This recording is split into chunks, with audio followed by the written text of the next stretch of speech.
Start with a story. In 1990, within all of our memories, San Francisco Giants center fielder Brett Butler left the Giants. He was a free agent. Now, he was loved in San Francisco, where he spent all of his career at that point, and rightly so, because he was a great player. But his best offer, when he became a free agent, his best offer came from his cross-state rivals, the LA Dodgers. So he signed with the LA Dodgers. And then early in the next season, the two teams met. And they met and they played in San Francisco. And Butler, who had been their hero the year before, was the center of attention. See, he was still well loved by the crowd. His former teammates still thought very highly of him, and they were playing this game in San Francisco, where he had been for 10 years. So when the lineups were announced and the players were introduced, the San Francisco crowd roared as their former player was announced. The people still loved him. Even in a Dodger uniform, they still loved him. Maybe they thought he was still a Giant at heart. But then, Brett Butler did something very interesting. When he heard the response of the crowd to his name being announced, he walked over to his new manager, Tommy Lasorda, and he hugged him in front of thousands of Giants fans. Tommy Lasorda is not well liked in San Francisco. And the cheers that had been going for Brett Butler turned to boos and insults. And after the game, he was asked why he did it. He said, well, it turned the page in my career. You see, I'm a Dodger now. I'm not a Giant. And this just kind of solidified it. I wanted them to know without a doubt that I was a Dodger. Brothers and sisters, when a person becomes a Christian, we need to go over to our new manager and hug him. Publicly. Repeatedly. In the presence of our family, our friends, our co-workers, in front of whatever constitutes our community or circle of influence. We have to make it clear that we play for a different team than we used to. Make it clear just what team it is for which we play. And I imagine the crowd in San Francisco probably thought, maybe Brett Butler's still a Giant at heart. He was here for so long, right? So he may be playing for the Dodgers, but he's really a Giant in his heart. He wore the uniform for so long, and it wasn't true anymore. People often look at us as Christians with those same kind of thoughts. Yeah, that person's a Christian, but they're still the good old boy at heart. That's still there. Nothing's really changed.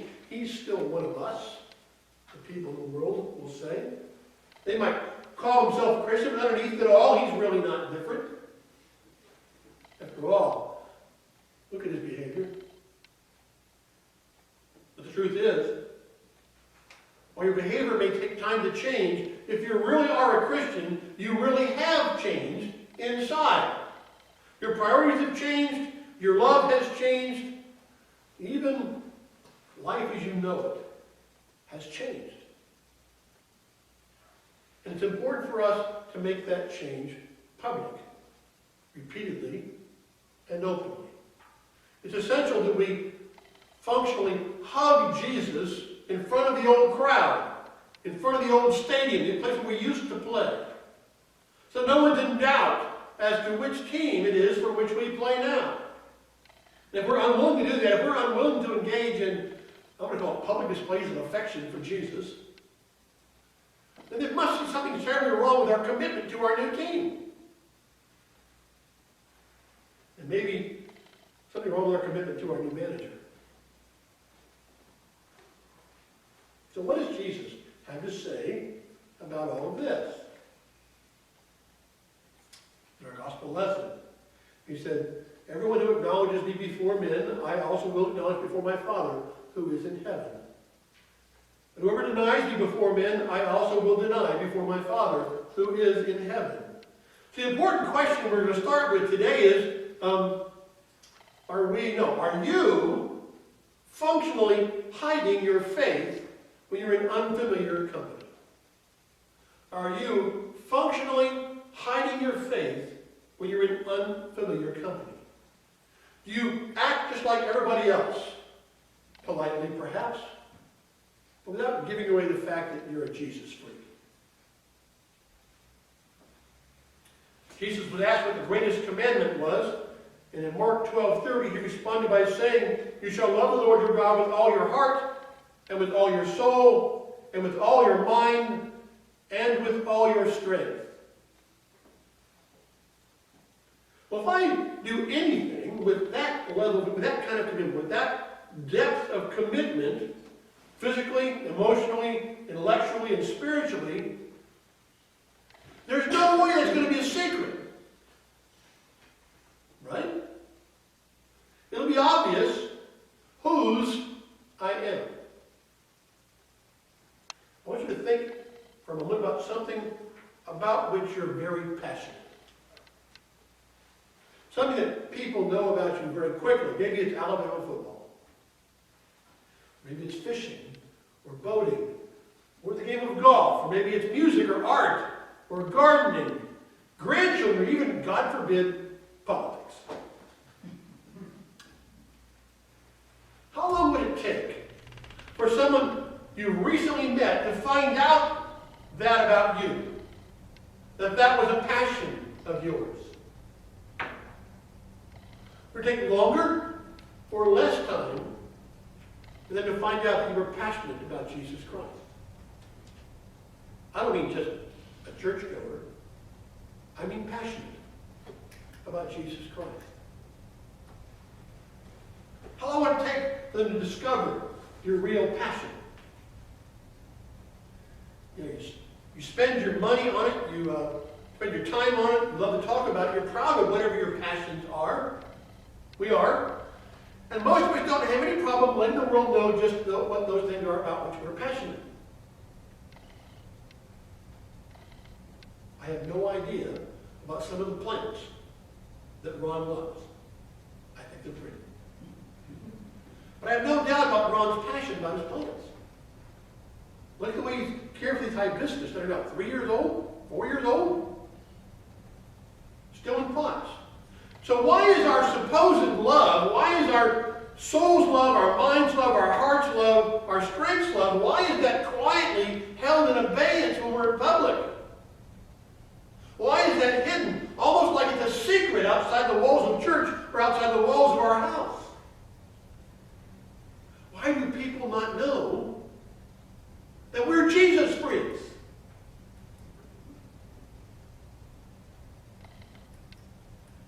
In the May 1st, 2011 issue of Christian Standard magazine, Pastor Dick Alexander wrote an article that perhaps might give us a beginning insight to this issue. The name of the article is called "Confronting Our Heresy." And he begins the article by saying this. This is the very start of the article, the first 2 paragraphs.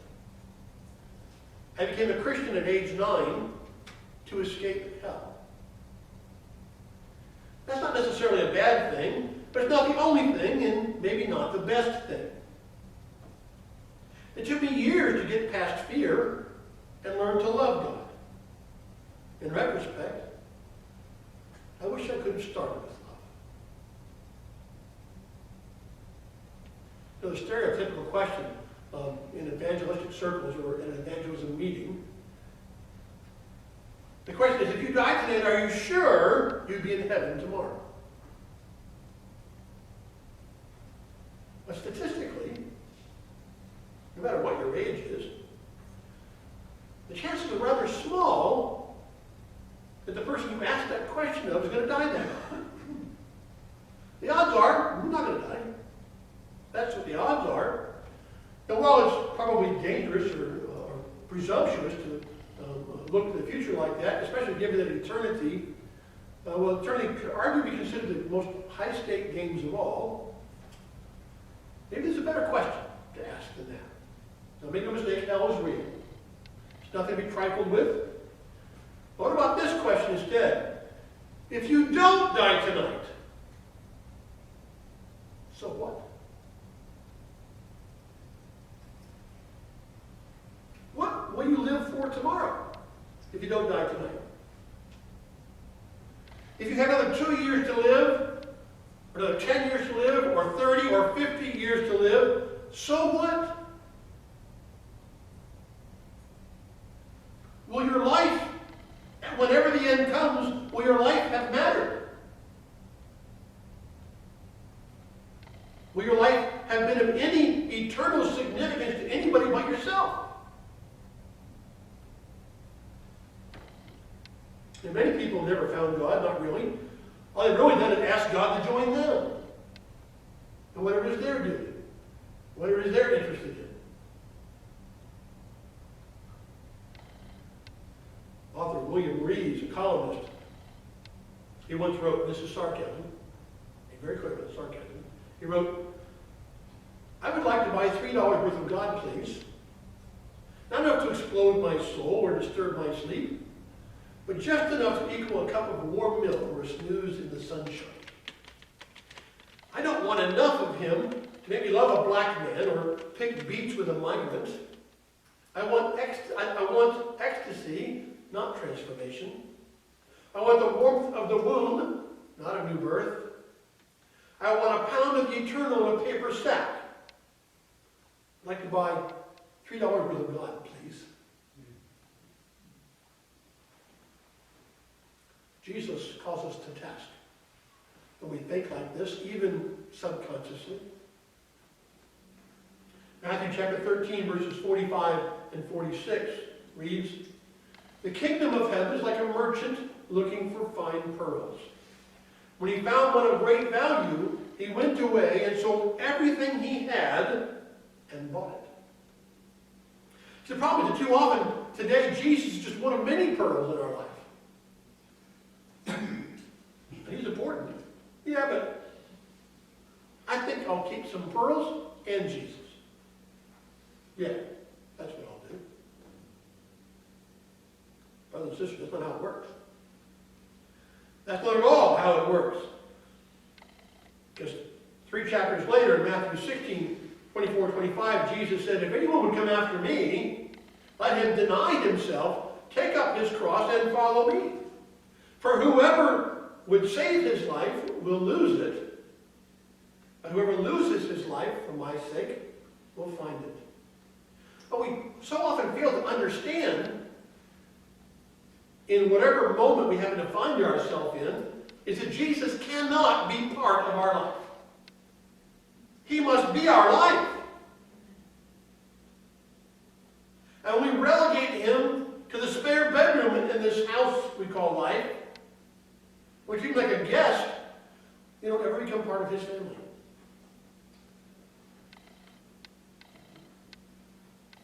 Work, play, home, leisure. Tell me, in which of these areas did Jesus tell you you didn't need him? Or better yet, in which of these areas did he tell you he didn't want to control that part of your life? We're supposed to deny ourselves. Our tendency is instead to deny Christ, or at least to deny him the parts of our life we want to control ourselves. We give him the parts of our life that we're not too concerned about, or perhaps aren't quite as important to us. But the rest of it, we want to be in charge. And the primary consequence of this is that we become unsalty. We lose our savor. Instead of being a light set on a stand that illuminates the whole house, we're the light underneath the bushel basket. Oh, the light's there. It's just not doing much good to anybody else. You see, Satan, if you listen to C.S. Lewis, Satan, who's the god of this world, has this crafty plan. And it seems to be working. See, his plan is for us to become politically and socially correct. That's the plan of the enemy. His plan is for a person's religion to become private and personal between him and God. It's no one else's business and should not be publicly displayed or, God forbid, talked about. And if that happens, Satan's plan works. But that's not scriptural. That's not what God tells us we should be doing, how we should be living, how we should be behaving. Can we be all that Christ expects us to be? Can we live up into the fullness of Christ hidden in a closet? Can we be the salt he expects us to be? No, the salt he commands us to be when we refuse to acknowledge his ownership of us? Now certainly I'm going to say we need to be polite and respectful and sensitive. We can be all of those things. We must choose our battles wisely, our spiritual battles wisely. We must earn the right to be heard. One of the best three-phrase definitions or explanations for evangelism I've ever heard came from Curcio. It says, make a friend, be a friend, bring your friend to Christ.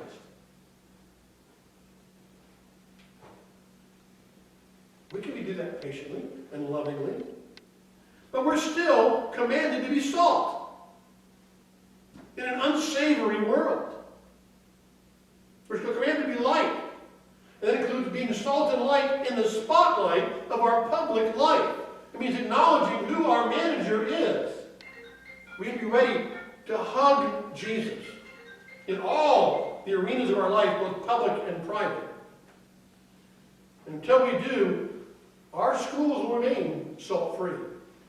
Our culture will have no light in its darkness, and our world will have no healing for its brokenness.